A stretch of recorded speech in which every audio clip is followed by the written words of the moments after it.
এই ভিডিওটি শুধু বিনোদনের জন্য, কেউ বাস্তবের সঙ্গে তুলনা করবেন না। এই বাড়া কতগুলো খেলি ভাই? সাতটা খেয়ে দেয় কি না? সাতটা দিয়ে কিচ্ছু হবে না। চারটা কি ওমতে দিলে বেরিয়ে যাবে? হ্যাঁ বলো। এই ভাই হ্যাঁ এই প্রচুর গরম লেগেছে রে ভাই। কি বলো বলো? এই ধান পান করতে হবে।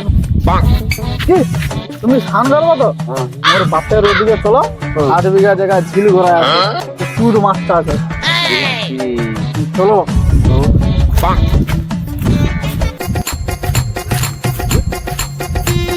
এই ভাড়া গু আছে মা, পা তুলে দিবি নাকি রে? এই দেখো মোর বাপের কত বড় ঝিল দেখো। এটা তোর বাবার ঝিল? হ্যাঁ হ্যাঁ তোর বাবার ঝিলের এরকম ঘাস ভেজা ভেজা উল্টা দিকে পালিয়ে যায় রে কেন?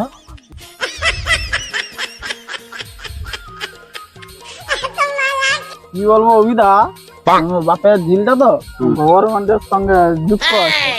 এই ঝিলটা হোল্ডিংয়ের সঙ্গে যুক্ত আছে। যখন মাছ দরকার তখন চলে এলো, তা তার সঙ্গে এই ঘাস ফাস আছে তো, এখন মাছ নেই, তো এর সঙ্গে সব বার করে দিচ্ছি। না না না, তুই দেখে কি মুখে বোকা চোদা মনে হয়? লেসা হয়ে গেছে। কেন? শালা তুই আমাকে রূপনারায়ণ নদীর ধারে লেসা, এটা তোর বাপের ঝিল বলতেছিস? দেখবি এই বিয়ারের বোতলটা তোর বাপের পন্দে, তোর পন্দে এর সঙ্গে ঢুকে দেবো শালা। হ্যাঁ